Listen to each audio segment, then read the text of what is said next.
পত্রিকা অফিস জ্বালিয়ে দিলেই লেখা বন্ধ হয়ে যায় না। কলম ভেঙে ফেললেই লেখকের মৃত্যু হয় না। লেখককে হত্যা করলেই কলম থেকে থামে না।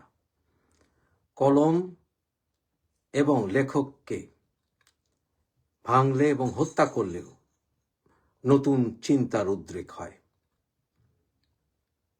তিতুমিরের বাঁশের কেল্লা গুড়িয়ে দিলেই ব্রিটিশ সাম্রাজ্য কায়েম হয়ে যায়নি।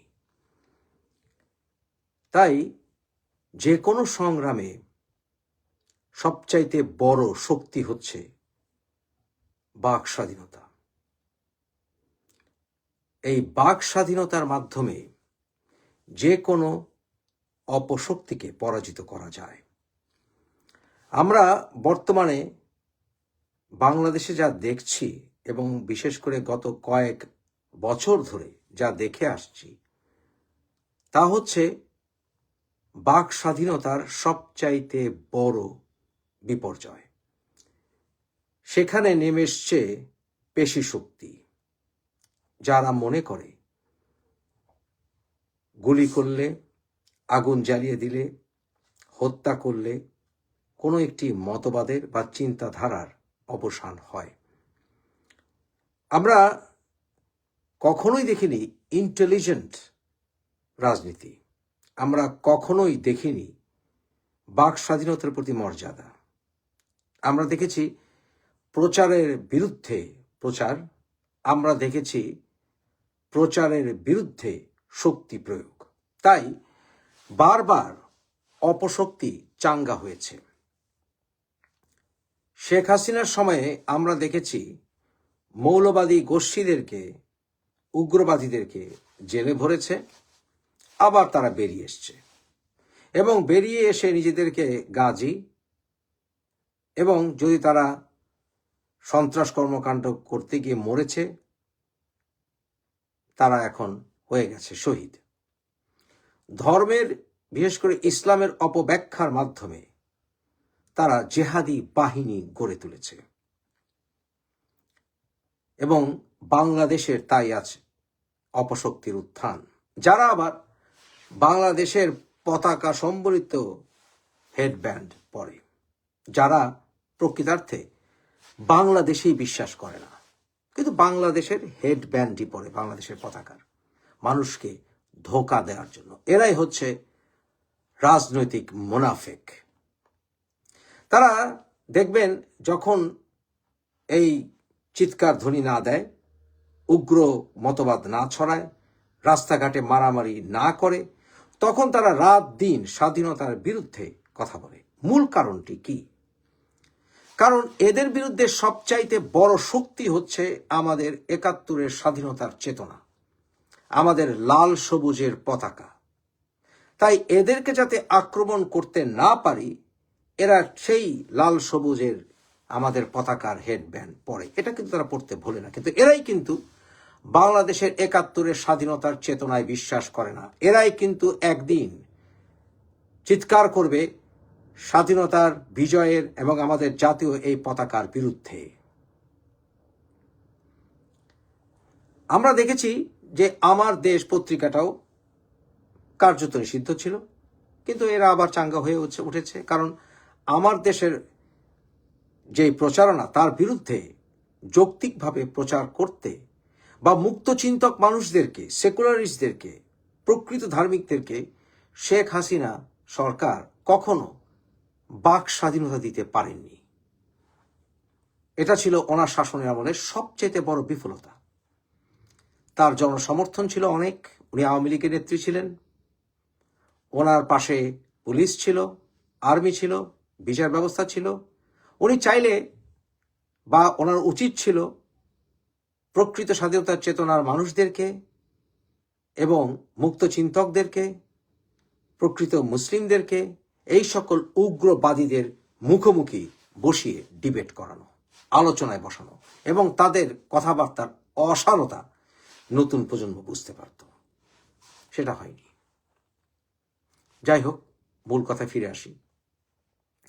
দেখলাম যে এই সকল জেহাদিরা তারা যমুনার দিকে এগুচ্ছে, অর্থাৎ এখন তাদের টার্গেট হচ্ছে ইউনূস সরকারের পতন ঘটানো। অথচ এরাই ইউনূস সরকারকে ক্ষমতায় বসিয়েছে, এরাই এখন ইউনূস সরকারের ফ্র্যাঙ্কেনস্টাইনে পরিণত হয়েছে। মূল কারণ কি? মূল কারণ হচ্ছে ইউনূস সরকার চাইছে একটি নির্বাচন হোক, কারণ ইউনূস সরকার হাঁপিয়ে উঠেছে। ইউনূস সরকারের যারা চুরিধারি করার, ওরা চুরি করেছে, পেট ফেটে যাচ্ছে এখন, তাই এখন একটি নির্বাচন দরকার। কিন্তু আপনাদের নিশ্চয়ই মনে আছে, শেখ হাসিনা সরকারের পতনের পরপর আমি বলেছিলাম সকল রাজনৈতিক দলের সন্নিবেশনে একটি সুষ্ঠু স্বাধীন নির্বাচন হওয়া প্রয়োজন, সুষ্ঠু বিচার প্রক্রিয়া চালু করার প্রয়োজন, এবং আমি বলেছিলাম একটি বিপ্লবী সরকার ছাড়া কোনোভাবেই বর্তমান সরকারের বৈধতা দেওয়া যাচ্ছে না। এবং আমি বলেছিলাম প্রয়োজনে সেনাবাহিনী ক্ষমতা নিয়ে হলেও একটি সুষ্ঠু নির্বাচন দিক, সেনাবাহিনীর কঠোর হওয়া উচিত। কিন্তু কিছুই হয়নি, সম্পূর্ণ বিফল। ইতিহাসে এর চাইতে বড় বিফল কোন সরকার বাংলাদেশে আসেনি। আমরা সামনে কি দেখতে পাচ্ছি? সামনে এই আন্দোলন আরো বেগবান হবে, ইল্লু পিঙ্কুরা এটাকে আরো উস্কে দেবে, এবং বাংলাদেশে তারেক রহমানের ফিরে আসা দুরূহ হবে। এবং দুরূহ না হলেও যদি সে এসেও পড়ে, তারপরেও তাকে রাজনৈতিক বিরাট বিপদের সম্মুখীন হতে হবে। এটাই ওরা চায়। তারেক রহমানের দেশে ফেরার দিনটিকে তারা সহ্য করতে পারছে না। দেখেন, আমি নিজে তারেকের যথেষ্ট সমালোচনা করি, যেমনটি বিএনপির সমালোচনা করি, আমি আওয়ামী লীগের সমালোচনা করব। কিন্তু বাংলাদেশে এই মুহূর্তে নির্বাচন হওয়ার জন্য তারেক রহমানের দেশে ফেরা প্রয়োজন, এটা আমি স্বীকার করি। এবং আমি মনে করি বিএনপির আওয়ামী লীগের ঐক্যবদ্ধভাবে নির্বাচন অনুষ্ঠিত করার ক্ষেত্রে কাজ করা উচিত। বিপ্লবী সরকার আসা উচিত, এবং বর্তমানে বিপ্লবী সরকারটা হতে হবে আর্মির তত্ত্বাবধানে। কিন্তু সামনে যে নির্বাচন হবে আমি তা মনে করি না, এখনো আমি মনে করি না। এমনকি তারেক দেশে ফিরে আসাটা কতটা পসিবল আমি এখনো সন্দিহান। কারণ রাস্তা রুদ্ধ করে দিয়েছে। শফিক সাহেব চলে গেলেন বিদেশে, এবং এর পরপরই শুরু হলো দেশে তাণ্ডব। আমাদের বাংলাদেশে যদি আপনি শান্তি ফিরিয়ে আনতে চান, যখন আপনি দেখছেন দেশের সরকার সম্পূর্ণ বিফল, দেশে মানুষের যানবাহনের নিরাপত্তা নাই, দেশে কোনো নির্বাচিত সরকার নাই, যখন আপনি দেখছেন সেনাবাহিনীও পদক্ষেপ নিচ্ছে না, তাহলে কি বর্তমান এই সরকার এবং সেনাবাহিনী চাইছেন আমাদের স্বাধীনতার সার্বভৌমত্ব জেহাদিদের হাত থেকে রক্ষা করার জন্য আমরা নিজেরা নিজেদের স্বাধীনতার সংগ্রামে ঝাঁপিয়ে পড়ি?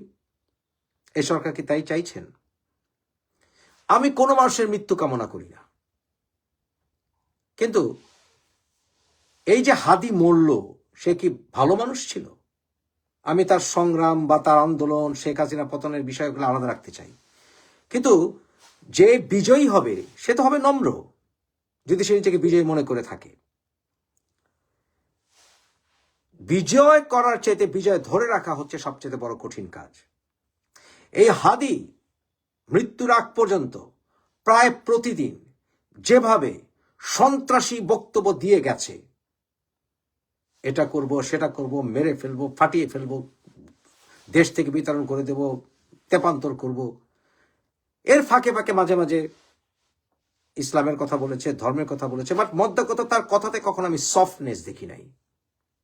এখন মরে গেছে বলেই তাকে আমার ভ্রসে প্রশংসা করতে হবে, তাকে হিরো বানিয়ে দিতে হবে। No, he was not a hero to me. আমি বরঞ্চ তার কথায় প্রচন্ড অশালীনতা, অসহিষ্ণুতা এবং বর্বরতা আমি লক্ষ্য করেছি। তার মুখে বিদ্রোহী কবিতা মানায়নি। Violence begets violence. সুতরাং এই সন্ত্রাসী ছেলেটার মৃত্যু হয়েছে, কিন্তু তার যাই বললাম, আমি তার এইভাবে অপমৃত্যু সমর্থন করি না, কিন্তু সে সন্ত্রাসী ছিল। বাংলাদেশে গত প্রায় 3 দশকে ইসলামের নামে জঙ্গিরা, যারা মুসলিম বলে আমি বিশ্বাস করি না, এই জঙ্গিরা যেখানে জামাতেরও হাত ছিল, জামাতের ABCD টিম করে মাদ্রাসার ছাত্রদেরকে উস্কে হাজার হাজার ট্রেইনড জেহাদি বাহিনী গঠন করা হয়েছে, যারা অনলাইনের বিভিন্ন নেটওয়ার্কের মাধ্যমে কানেক্টেড, এবং যখন তাদেরকে ডাক দেওয়া হয় তারা হায়নার মতো বেরিয়ে আসে। এরা গণতন্ত্রে বিশ্বাস করে না, এরা ইলেকশন কোনোদিন চায় না। বাংলাদেশের বৃহত্তম রাজনৈতিক দলগুলো ইলেকশন প্রসেসে আসুক, তারা চায় না, কারণ তারা জনমত নিয়ে কেয়ার করে না। দে ডোন্ট কেয়ার ফর জনমত। তারা হচ্ছে ইয়াং ফ্যানাটিক যোদ্ধা, সন্ত্রাসী, সিম্পল। তাদের ভাষায় সন্ত্রাসী, তাদের স্লোগানে সন্ত্রাসী, তাদের দৃষ্টিতে সন্ত্রাসী, তাদের যেন আগুন বেরিয়ে আসছে চোখ দিয়ে। যদি বর্তমান সরকার, সেটা অবৈধ হোক, যদি এদেরকে নিয়ন্ত্রণ করতে না পারে, যদি সেনাবাহিনী এদেরকে নিয়ন্ত্রণ করতে না পারে, তাহলে সাধারণ জনগণকে, দেশকে রক্ষা করার জন্য যে কোনো পদক্ষেপ নিতে বাধ্য করা হবে। তার জন্য বর্তমান সরকার এবং সেনাবাহিনী দায়ী থাকবে। কারণ বাংলাদেশের সেনাবাহিনীর মিস্টার ওয়াকারের জানা উচিত যে স্বাধীনতার সার্বভৌমত্ব রক্ষা করার দায়িত্ব আপনাদের, জানমালের রক্ষা করার দায়িত্ব আপনাদের, বাক স্বাধীনতা রক্ষা করার দায়িত্ব আপনাদের, সিভিলিয়ানদের প্রপার্টি রক্ষা করার দায়িত্ব আপনাদের, কিন্তু আপনারা সবকিছুই ফেল করছেন। তাহলে আমরা তো তাকিয়ে তাকিয়ে বাংলাদেশের মানুষের এরকম ভোগান্তি দেখতে পারি না, জ্বালাপোড়া আমরা দেখতে পারবো না। সেই ক্ষেত্রে যদি আমাদের বন্ধু প্রতিম বিদেশি শক্তির কাছে আশ্রয় নিতে হয়, নেব। আমাদেরকে বাধ্য করা হচ্ছে। যদি ভারত আমাদের বন্ধু হয় এই পরিস্থিতি নিয়ন্ত্রণ করার জন্য ট্যাকটিক্যাল সহায়তা দিয়ে, we have to take it. যদি আমেরিকা বন্ধু হয়, we have to take it. Saudi Arab বন্ধু হয়, we have to take it. China বন্ধু হয়, we have to take it. বাংলাদেশকে এই অপশক্তি থেকে মুক্ত করার জন্য যে কোনো পদক্ষেপ প্রয়োজন, কাউন্টার যে কোনো স্টেপ দরকার, meticulous step, will do it, will take it. কারণ আমাদেরকে বাধ্য করা হচ্ছে, সেটা আমরা করতে চাচ্ছি না। আমি হাত জোর করে জেনারেল ওয়াকারকে বলবো, বিশেষ করে প্লিজ আমাদেরকে বাধ্য করবেন না যাতে আমরা এই জেহাদিদেরকে মোকাবেলা করি। কারণ আমাদের শরীরে কিন্তু মুক্তিযোদ্ধাদের রক্ত। আমরা কিন্তু আল বদর, আল শামস এবং রাজাকার বাহিনীদেরকে, পাকিস্তানের দোসরদেরকে পরাজিত করেছি। আমাদেরকে এই সকল বিকৃত জেহাদি ইউথরা থ্রেট দিবে আমাদের স্বাধীনতা সার্বভৌমত্ব মাথায়, বাংলাদেশের পতাকা বেঁধে বাংলাদেশের স্বাধীনতা সার্বভৌমত্বের বিরুদ্ধে কথা বলবে, বাংলাদেশের বন্ধুপ্রতিম রাষ্ট্রগুলোর বিরুদ্ধে সংগ্রামের নামে, তাণ্ডবের নামে বিভিন্ন অপকর্ম করে যাবে, আর জঘন্য কথাবার্তা বলেই যাবে, আন্তর্জাতিক আইন লঙ্ঘন করে বাংলাদেশকে আন্তর্জাতিকভাবে ভালনারেবল করবে। সেটা আমরা মেনে নিতে পারি না। ভারতের যথেষ্ট সমালোচনা আমি করেছি, করব, কিন্তু এর অর্থ এই নয় বাংলাদেশকে তার প্রতিবেশী রাষ্ট্রগুলো থেকে সম্পূর্ণ বিচ্ছিন্ন করে ফেলতে হবে। এর অর্থ এই নয় বাংলাদেশের সেকুলারিজমকে ধ্বংস করে বাংলাদেশ স্বাধীনতা সার্বভৌমত্বের বিকৃত ডেফিনেশনে জেহাদি স্লোগান দেবে এবং বাংলাদেশে ভালুকা সহ বিভিন্ন জায়গায় ইসলামী জোশের নামে সাধারণ মানুষদেরকে পিটিয়ে হত্যা করবে। আমরা বেশি দিন সহ্য করব না। আমরা তাহলে ডাক দিতে বাধ্য হব অসংখ্য শান্ত যে সকল বাঘ রয়ে গেছে তাদেরকে ঘুম থেকে জাগাতে আমরা বাধ্য করব। তাহলে বাধ্য হব, আমাদেরকে বাধ্য করবেন না। যেমন ইয়াসির আরাফাত বলেছিলেন জাতিসংঘে দাঁড়িয়ে, In my one hand, I have olive branch. On my other hand, I have the freedom fighter's pistol. Don't let the olive branch fall. বাধ্য করবেন না। দেশ মাতৃকা রক্ষা করার জন্য আমরা যে কোনো পদক্ষেপ এই সকল জিহাদিদের বিরুদ্ধে নিতে বাধ্য হব। আমাদেরকে বাধ্য করবেন না। আমি হাত জোর করে জেনারেল ওয়াকারকে বিশেষ করে বলছি, আপনার উপর আমরা আস্থা রেখেছিলাম, আমরা আর জ্বালাও পোড়াও সহ্য করব না। এই ভিডিও যদি কোনো ভারত সরকারের কোনো লোক দেখে থাকেন, তাহলে ইল্লু পিঙ্কুর বিরুদ্ধে আপনারা আন্তর্জাতিকভাবে পদক্ষেপ নিতে পারেন। আপনাদেরকে আমি অনুরোধ করব, take the necessary step now.